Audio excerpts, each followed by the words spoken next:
자, 오늘 수업 진도 봅시다. 오늘 수업 진도 봅시다. 요전 시간에 보건지표 다 끝났고, 그 다음에 보건행정조직 끝났습니다. 그래서, 그 뒤에 이제 국제보건기구 들어갈 차례죠. 국제보건기구. 자, 교과서 77쪽 보세요. 국제보건기구는 이제 WHO가 1948년에 설립됐죠. 거기 첫째 줄 들으세요. 국제보건은 쉽게 말해서 이제 개발도상국의 보건 문제를 다루고 전체적인 보건 문제를 다루는 게 국제보건기구의 주 기능입니다. 그래서 이제 첫 번째 회의가 있었던 게 1851년 파리에서 개최된 1회 국제보건회의죠. 그러다가 제2차 세계대전 후에 정식으로 보건기구가 설치가 됐습니다. 그래서 거기 밑에 내려오시면 맨 마지막 줄에 뭐라고 되어 있냐면 1948년 4월에 정식으로 발족했죠. 그래서 WHO는 World Health Organization. 그래서 WHO 그래서 World Health Organization. 그래서 이제 이게 발족된 게 1948년이고 우리나라는 그때 미군정화에 있었기 때문에 1949년 그 다음 해에 가입했습니다. 그래서 이제 이 WHO 사무총장을 역임하신 분도 우리 한국 분이 계세요. 그래서 결국은 이제 나라 간의 국제 교류, 이번에 코로나19 때도 WHO가 저개발 국가에 백신을 공급하자. 근데 이제 문제는 뭐가 있냐면 선진국에서 백신 개발하는데 어마어마한 투자를 했어요. 투자를 했기 때문에 이 투자로 인해서 이제 자국이 이렇게 많이 투자를 했는데 우리나라 먼저 줘야 되는 게 아니냐. 어떻게 보면 건강 문제, 이런 백신 문제도 그 나라가 얼마나 부자냐, 강대국, 부강하냐. 옛날에 부강하다고 그랬어요. 그러니까 잘 사는 나라. 그래서 이제 대표적인 게 미국이죠. 미국은 이번에 코로나19 백신 개발할 때 엄청나게 많은 금액을 백신 회사에 미리, 이걸 우리가 선점이라고 합니다. 선점은 뭐냐면 미리 돈을 주고 니네 물건이 아직 안 나왔어도 예를 들어서 내가 10트럭을 사겠다. 이런 걸 선점이라고 합니다. 그래서 내가 알기로는 이제 우리 고냉지 배추도 김장철이 되면 야채상들이 미리 와서 그걸 밭대기라 그런다네. 밭재로 사는 거죠. 그러면 이제 돈 없는 저개발 국가들은 이번에 세계의 한국이 가난하지 않다는 것을 알린 사건 중에 하나가 코로나19로 해외에 있는 우리 교포들을 우리가 비행기를 보내서 데리고 왔잖아요. 잘 사는 나라니까 그렇게 하는 거예요. 우리나라 아시아나가 있고 칼이 있고 그래서 자국 비행기를 보내서 그 나라의 코로나가 위험하니까 우리나라로 데리고 오는 거가 그만큼 부강해서 가능한 거야. 아프리카 같은 나라는 외국에서 데려올 돈도 없고 그냥 너희가 거기서 걸려서 살아남으면 살아남고 아닌 말로 코로나가 관리가 안 되는 나라인 경우는 사망해도 할 수 없다. 이런 식의 그런 거였죠. 그래서 이번에 인도에서 변이 바이러스 왔을 때도 이제 사람들이 의견이 많았어요. 거기 있는 교포들이 어떻게 한국에서 모른 척 할 수가 있냐. 빨리 비행기를 보내달라. 그래서 처음에는 이제 우리나라가 조금 이제 시간이 걸렸는데 그때 나온 얘기가 뭐냐면 너희들 잘못도 있다. 코로나 처음 터졌을 때 미리미리 들어왔어야지. 거기서 버티다가 변이 바이러스가 나타나고 인도가 코로나로 난리가 나니까 그래서야 빨리 비행기 보내라. 아니 대한민국 비행기가 자가용입니까? 카카오 택시야? 너무나 이기주의야. 우리나라 사람이 머리 좋고 잘난 건 좋은데 이기주의가 문제입니다. 자기만을 생각하는 거지. 그래서 저는 그런 일이 벌어졌을 때 가끔 댓글을 읽어봐요. 그러면 제3자의 입장으로 그 사람들을 얘기하는 똑똑한 사람들, 우스갯말로 또이또이한 사람들이 많아요. 그러니까 자기네가 그만큼 인도에 있는 게 이윤이 창출되니까 코로나19에도 인도에 있다가 불똥이 떨어지니까 나라에서 우리 왜 안 데려가냐. 결국 데려왔어요. 비행기 보내가지고 자국민 데려왔습니다. 그러니까 이제 우리가 WHO에서도 일종의 중재 역할을 하는 거죠. 미국이 엄청난 돈을 제약회사에 미리 주고 백신 개발하면 우리를 1순위로 주려무나 우리 줘라. 그렇게 얘기를 했지만 그러면 안 된다. 일부는 저개발 국가 못 사는 사람들에게도 배분을 해주자. 그 얘기를 WHO에서 중재할 수 있는 거죠. 그건 아무나 그 얘기 못 하는 거죠. 돈 많은 애가 여기 있는 빵 내가 다 먹을 거야. 그랬을 때 뭔가 중재자가 물론 네가 돈이 많아서 그 빵을 뭐 10개든 100개든 다 살 수는 있지만 옆에 굶는 사람을 위해서 네가 조금 사고 너희 나라 거만 사고 너가 배불른 많지만 사고 나머지는 없는 사람이 사도록 해야 되지 않겠니? 이런 얘기를 WHO가 하는 거죠. 그래서 이게 이제 4월 7일을 세계보건의 날로 정했습니다. 자, 그러면 우리나라는 그 정부 차원에서 교류를 어떻게 하고 있느냐? 뒤로 가십시오. 뒤로 가면은 세계보건기구가 지부가 있어요. 몇 쪽? 79쪽. 79쪽 맨 위. 79쪽 맨 위로 가면 동그라미 하세요. 세계보건기구 월드 헬스 오가니제이션 전 인류에 가능한 최고의 건강 수준 향상을 위한 목적으로 1948년 4월에 설립됐죠. 그래서 6개 사무소가 있습니다. 6개 사무소. 그래서 6개 중에 우리나라는 어디에 속해 있느냐? 맨 위에 서태평양 지역사무소. 보통 우리가 우리나라가 왜 서태평양 지역사무소에 들어가게 됐지? 이거는 또 사연이 있어요. 아셔야 돼요. 이게 뭐냐면 필리핀이 미국의 식민지였다는 거를 모르는 사람이 꽤 있더라고요. 선생님은 다 아는 줄 알았더니 왜 그러면은 미국에 직접 갈 영어 연수가 안 되면 필리핀으로 연수를 하러 가냐. 그리고 필리핀 사람들이 조금 발음이 요상하지만 영어를 왜 잘할까? 필리핀이 미국 식민지였기 때문이에요. 1948년도 WHO가 설립됐을 때 우리나라는 미국 군정 아래서 말하자면 미국의 지도 아래 아직 나라가 정식으로 확립이 안 됐을 때랍니다. 근데 그때 미국이 필리핀 마닐라에 서태평양 지부가 있으니까 우리나라를 서태평양 지부에 기속을 시킨 겁니다. 어떻게 보면은 우리나라는 어디와 더 가깝냐? 동남아시아랑 가깝죠. 동남아시아랑 가깝죠. 필리핀 훨씬 멀죠.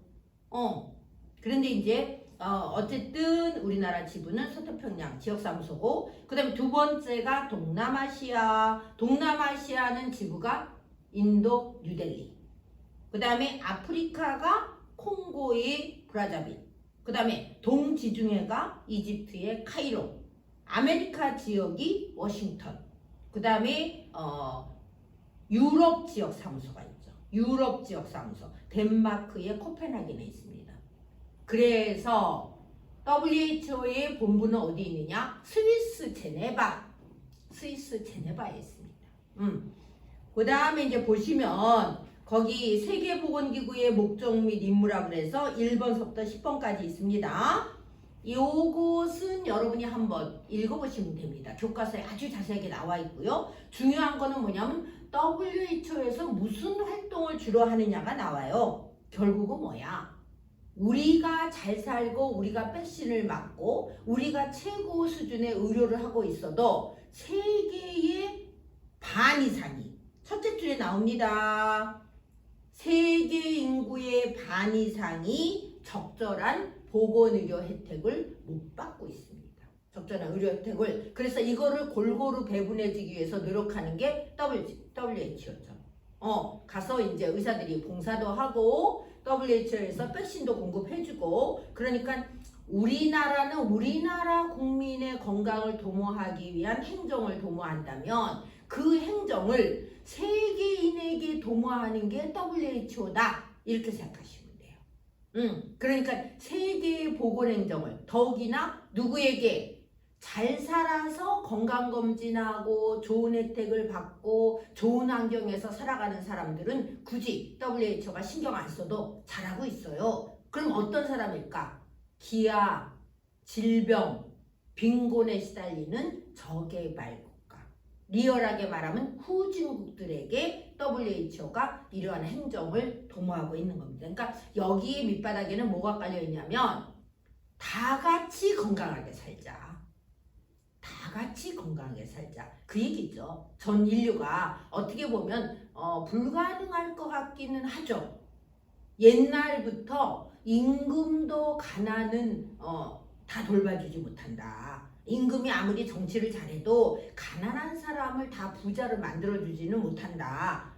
그런 말이 있는 것처럼 WHO가 많은 노력을 해도 상수도가 없는 아프리카, 게을물이나 땅을 파서 지하수를 컵으로 떠서 먹는 아프리카까지 다 구제해 줄 수는 없지만 그래도 있는 나라에서 없는 나라를 위해서 노력을 해야 된다는 게 WHO의 얘기예요. 자, 그래서 이번에 세계보건기구의 활동에 두 줄만 줄쳐놓으세요. 21세기 문명사회에도 빈곤이 뭐야? 못 사는 거. 아사는 뭐야? 굶어 죽는 거예요. 굶어 죽는 거. 그 다음에 물 부족. 먹을 물이 없다. 샤워할 물이 없는 거는 그거는 다행이죠. 먹을 물은 있어야 되잖아요. 근데 물이 부족해서 식수도 없다. 그 다음에 질병. 무지는 뭐냐 하면 리얼하게 말하면 지식이 없다는 뜻이야. 또 리얼하게 말하면 무식하다. 너는 왜 이렇게 무지하니? 그러면 너 이렇게 아는 게 없어. 이런 뜻입니다. 그래서 세계 인구의 절반 이상이 적절한 보건 혜택을 못 받고 있다. 그래서 여기 슬픈 얘기가 나오잖아요. 전 세계 부유한 인구의 20%가 전 세계 부의 82.7%를 소유하고 있고 5분의 1이 80%를 갖고 있고 가난한 인구 20%, 그러니까 상위 20%가 82%를 갖고 있고 가난한 인구 바닥에 있는 20%가 전체 세계의 부의 1.4%만을 갖고 있다는 거예요. 요즘은 이제 우리가 비대면이 있으면서 은행에 자주 안 가잖아요. CD기 사용하고 옛날에 은행에 가면 이렇게 조그만 통이 있었어. 당신의 1,000원이 당신의 10,000원이 아프리카 어린이의 하루 끼니랍니다. 그게 써 있었어 그때. 그러니까 도와주자 그 얘기죠. 그래서 이제 우리나라도 뭐 월드쉐어 이런 데서 다달이 우리가 이제 이체를 해주면 아프리카 어린이들의 이유식을 영양 공급을 해주는 그게 나오고 있습니다. 그래서 이제 WHO에서 많은 노력을 하죠. 그래서 세계보건기구 중에 가장 이제 대표적인 게 WHO라는 겁니다. 그래서 뒤로 가세요. 80쪽에 보시면 WHO의 가장 큰 말하자면 기여가 뭐냐 하면 이 지구상에서 천연두를 근절시킨 겁니다. 천연두가 뭐냐? 뭔지 아시죠? 마마, 곰봉 이 원인균이 천연두입니다. 천연두는 수두도 바이러스고 천연두도 바이러스예요. 근데 선생님은 맞았죠? 종두 천연두 예방접종. 근데 몇 년도에 이 지구상에 없어졌다고 발표를 했냐면 1967년만 해도 2천만 명의 천연두 감염자가 있었는데 그 중에 400만 명이 죽었다는 거야. 그러다가 1980년에 WHO에서 천연두가 금절됐다. 우리 애들 종도 안 맞았죠. 1983년, 85년생은 종도 안 맞아도 돼요. 왜? 그게 지금 균 자체가 박멸됐는데 예방접종을 할 필요가 없잖아? 굉장히 그 WHO의 사업이 성공한 케이스입니다. 그러니까 WHO가 인류를 괴롭히는 그리고 손상을 남기는 그러니까 우리가 질병이 동력이라는 게 있어요. 동력이라는 것은 뭐냐면 그 사람에게 치명적인 해코지 할 만한 파워가 센 거를 동력이라고 합니다. 그러니까 질병관리에 나와요. 근데 이 동력이 센 게 천연두야. 천연두는 사망률이 높고 그리고 후유증을 남겨 온 얼굴 온몸에 곰보가 있죠. 그래서 이제 WHO의 가장 큰 기여에 속하는 겁니다. 그래서 이제 계속 세계보건기구는 건강증진 프로그램을 계속 지금 실시하고 있어요. 건강증진 프로그램을. 그래서 이제 여기서 중요한 원칙이 뭐가 있느냐? 5가지가 있습니다. 건강증진 프로그램. 근데 건강증진은 뭐야? 질병을 예방해야지 건강증진이래. 건강증진은 내가 건강증진하고자가 아니잖아. 예방접종을 해서 어떤 치명적인 질병에 노출이 되지 않아야 그 사람이 건강하게 살아가는 거지. 우리가 맡고 있는 요즘 애기들한테 영유아 접종의 수많은 질병들을 어떻게 보면은 WHO가 백신을 개발해서 공급을 하고, WHO가 백신을 개발한 게 아니지, 백신을 독려한 거지. 추진해서 전 세계의 그런 치명적인 질병들을 우리가 예방접종을 통해서 앓게 되면서 건강하게 사는 거지. 자, 그래서 3번 보세요. 그거 지금 6개 쭉 보시면 되고요. 6개 제가 한번 간단히 읽어볼게요. 건강에 좋은 공공정책을 수립한다. 자, 이러한 전염병은 정책을 수립하고 나라에서 시행하지 않으면 극복이 안 돼요. 개인이 노력해서 되는 게 아닙니다. 그게 선생님 뭐라 그랬어? 보건행정. 조직화된 지역사회 노력으로 성립할 수 있는 거죠. 그 다음에 2번째가 정책 수립 또는 실천이 가능하게 하는 사회환경을 조성한다.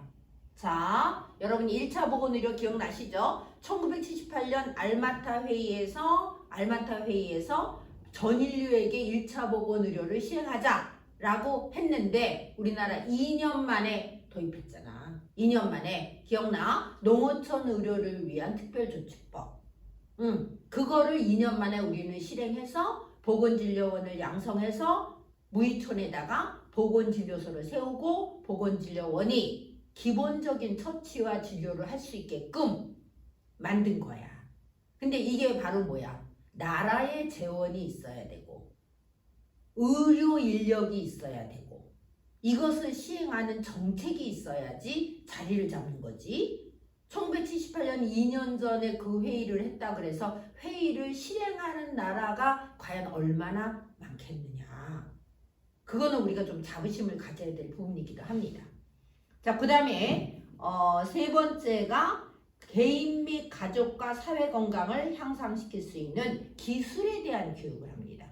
이건 뭐냐면 코로나19를 백신을 들여와도 우리가 그거를 연령대별로 구분해서 어떤 사람을 먼저 투여할 것인가를 순서를 정하고 예약 시스템을 발휘하고 실제로 접종하는 데까지 체계적인 시스템이 없으면 백신 못 맞아요.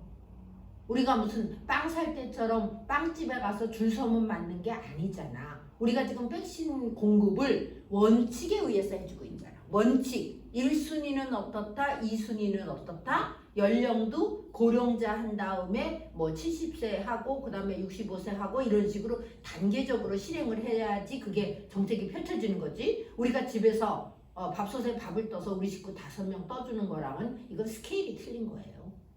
행정 시스템과 모든 것이 다 받쳐줘야 돼. 또 백신이 들어왔어? 예약 시스템이 완료됐어? 의료 인력이 부족해. 놀 사람이 없어. 그러면 실행 못 하잖아요. 똑같죠? 그 다음에 이제 4번째 나오는 게 사회적 지지가 있어야 됩니다. 자, 예약을 하지 않고 자기가 맞아야 될 시기를 지내버린 사람은 나중에 꼴찌로 맞춘다. 이게 무슨 뜻이야? 말을 안 들어. 코로나를 극복하고 마스크 좀 벗자는데 나는 백신 맞으면 죽을지도 몰라. 또는 이상한 소문 듣고 백신 맞으면 뭔 일 생긴다더라.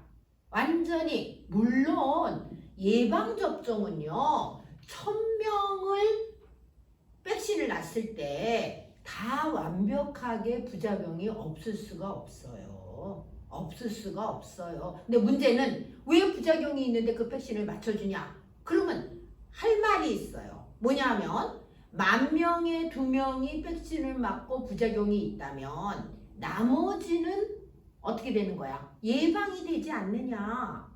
그러니까 백신 부작용에 대비한 대책을 마련한 다음에 그 사람이 특이 체질이라면 그 사람을 소생시킬 수 있는 방법을 동원하는 게 이익이냐?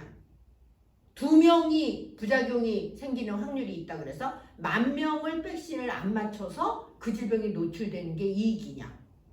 여러분이 그거 생각해 봐야 되는 거 아니에요? 어떻게 생각하세요? 우리 집에 1명이 닭고기 알러지가 있어. 나머지 4명은 알러지 없어. 그럼 그 집은 영원히 닭고기 안 먹어? 그건 아니지. 국민들이 뭔가 더 나라의 정책에 호응하는 행동을 가져야지 도움을 받는다는 거야. 이건 내가 여러 번 얘기했잖아. 2년에 한 번씩 건강검진 나라에서 해준다는데 왜 안 해서 위암 1기에 발견하면 바로 치료되는 거야. 3기로 키워서. 아니 무슨 적금이야? 왜 불려? 돈이나 그렇게 불리라 그래. 그런 무식한 사람 아직 많아요. 많아요. 10년 동안 나는 건강검진 안 해봤어. 헉! 왜요? 무슨 질병이 있는지 무서워서. 뭐 질병이 무슨 애완견이야, 장난감이야. 질병을 키워서 뭐 나중에 뭐 빨리 돌아가시려고? 이런 얘기하는 사람 아직도 있어요. 아까 말씀드린 제가 무지가 뭐야? 지식이 없는 거. 리얼, 무식한 거. 그 말을 또 입으로 뱉으면서도 무식한 건지 모르는 사람도 있어요. 여러분이 병원에 실습하시면서 느끼셨잖아요. 그 환자들 말도 안 되는 이론 없는 그 어서 유언비어 같은 거 듣고서 뭐가 좋다더라. 이거는 하면 안 된다더라. 이런 소리 하는 사람 많아요. 그야말로 카더라 통신. 뭐뭐라고 하더라. 그거는 곤란합니다. 그래서 이제 여기서 사회적 지지와 네트워크를 포함한 지역사회 행동 강화. 나라에서 맞으려면 내가 대한민국 국민인데 백신비 없잖아. 언제 그 예방접종비 내라 그랬어? 그 다음에 병원에서 간호사가 놔주는데 간호사 서비스비 내라 그랬어? 공짜죠? 안 맞겠다는 사람은 무인도가 갖다 놔야 돼. 무인도 너 혼자 살아라. 너 혼자 살면 어디 독선적으로 살아봐. 그 사람 사흘도 못 견뎌요. 빨리 데려가라고. 시범 무인도를 하나 만들어야 돼. 그런 독선적인 사람을 따로 수용하는 어디 며칠까지 견딜 수 있나. 그 다음에 5번째 보건 서비스를 재인식하고 보건 서비스 접근성 향상. 제가 좀 아까 한 얘기 바로 요겁니다. 왜 베풀어주는 서비스를 거부해? 마트 가면은 1+1에는 뛰어가서 사오면서 자기 몸 생각하는 거는 거부해. 이거는 굉장히 뭔가 문제 있는 행동이에요. 그 다음에 세계보건기구의 보건행정 범위. 요전에 그 문제풀이 할 때 나왔습니다. 세계보건기구의 보건행정 범위가 8개가 있어요. 다 중요하죠. 1번 보건 관련 통신의 수집과 분석. 이거 왜 중요한지 아세요? 이 지역에서 많이 발생하는 질병에 대해서 알고 있어야지 대책을 세울 거 아니야. 이 지역은 그 치과 질환이 많은 지역이다. 이 지역은 위암이 많은 지역이다. 이 지역은 고혈압이 많은 지역이다. 그 광천에 가서 생로병사에 나왔었죠. 광천에 가서 광천시장에서 젓갈을 파는 아주머니들을 혈압 검사를 했더니 에브리바디 고혈압이야. 왜? 식생활이 어때? 누구 엄마 하얀 이밥 지어서 고위에다가 어리굴젓 조개젓 얹어서 먹으면 짭조름하니 맛있지. 우리 모여서 먹자. 이러면서 소금덩어리를 계속 먹었던 거야. 내가 얘기했죠. 고혈압 환자들에게 염도만 낮춰도 3명 중에 1명이 혈압 내려갑니다. 그러면 한 사람은 뭐야? 너무 짜게 먹어서 고혈압이 생긴 거예요. 영양 시간에 말씀드렸잖아요. NaCl이 우리 몸에 들어오면 이 NaCl이 수분을 당겨요. 수분을 원해요. 그래서 짜게 먹고 물 많이 먹으면 결론은 뭐야? 혈액량이 늘어나죠. 파이프는 똑같은데 갑자기 수돗물 수압이 높아져. 그러면 샤워기 틀었을 때 막 튕기잖아. 샤워기 물이 수압 높은 거는 괜찮아. 튕겨서 내가 좀 물 튀겨도 돼. 그렇지만 문제는 우리 몸에 혈관이 지금 팽팽해지면서 언제 터질지 몰라. 그게 뇌혈관으로 갔어. 그러면 뇌 출혈, 우리가 말하는 중풍이 생긴다는 거예요. 그래서 일단은 우리가 혈압 있는 사람은요, 혈압을 낮추는 걸 하지 않으면 그 사람은 혈압을 낮추지 않고 혈압약도 안 먹고 체중 조절 안 하면 그냥 걸어다니는 폭탄이야. 걸어다니는 폭탄. 다행히 이게 남을 뭐 죽이는 폭탄은 아니고 자기를 죽여가는 거지, 서서히. 고혈압으로. 주변에 고혈압 환자 있으면요, 병원 관리 철저히 하고, 고혈압약 먹으라 그러면 매일 아침 일찍 일어나서 또박또박 먹고, 운동하고, 몸무게 줄이고, 짠 음식 먹지 말고, 철저하지 않으면 그 사람 언제 어디 가다가 길 가다 쓰러질지 몰라요. 뇌졸중은요, 순식간에 쓰러져. 내가 나 머리가 어지러워가 아니라 그냥 픽 쓰러지는 거야. 그리고 팔다리 못 쓰는 거야. 여러분 조심하세요. 그 다음에 이제 두 번째가 뭐예요? 대중에 의한 보건교육을 해야 됩니다. 내가 얘기했죠? 보건교육은 모든 보건사업의 감초다. 한방의 감초처럼 모든 시행하는 보건 분야는 보건교육이 필수입니다. 가르쳐야죠. 이론을 가르쳐야죠. 선생님이 날마다 이제 수업에서 여러분한테 가르치는 게 그게 바로 보건교육이에요. 여러분은 간호조무사 가정을 위해서 필요해서 교육을 받는다면 일반 지역사회 주민은 수시로 알려줘야 돼요. 제대로 된 정보를. 잘못된 정보는 안 돼요. 근데 사람들이 얼마나 웃기는지 알아? 주변에서 이렇다더라 하면 금방 믿어요. 금방 믿어요. 그 다음에 세 번째가 환경위생입니다. 자, 올바른 건강은 올바른 청결한 환경에서 시작이 되는 겁니다.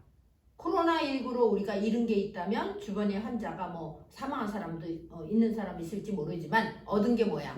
깨끗해졌잖아. 손 열심히 닦고. 그래서 독감이 거의 없어졌다는 사실. 알고 계세요? 소아과 요즘 환자 없답니다. 주로 독감 환자였는데 독감에 안 걸려.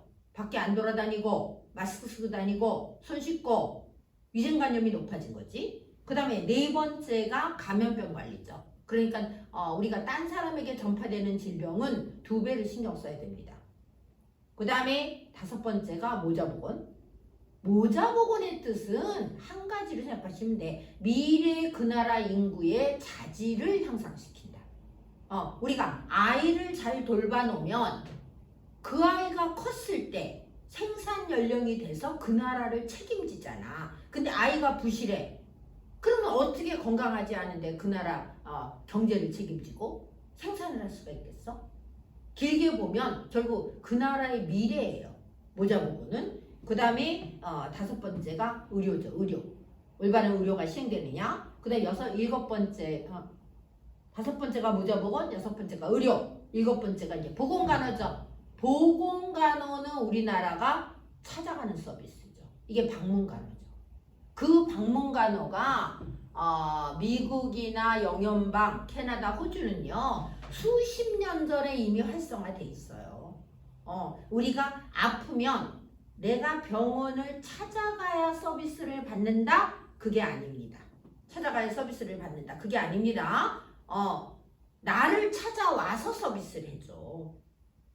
얼마나 좋은 서비스야. 이게 방문간호 서비스죠. 이게 보건간호에 포함이 돼 있어요.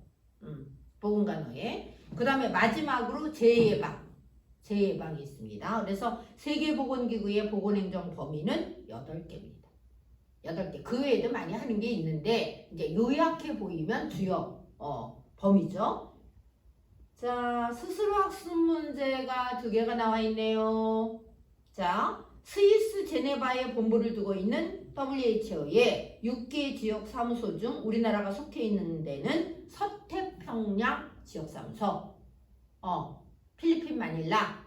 그 다음에 2번 WHO 현장이 채택되어 WHO가 정식 발족된 1948년 4월 7일을 뭐라고 하느냐? 세계 보건의 날.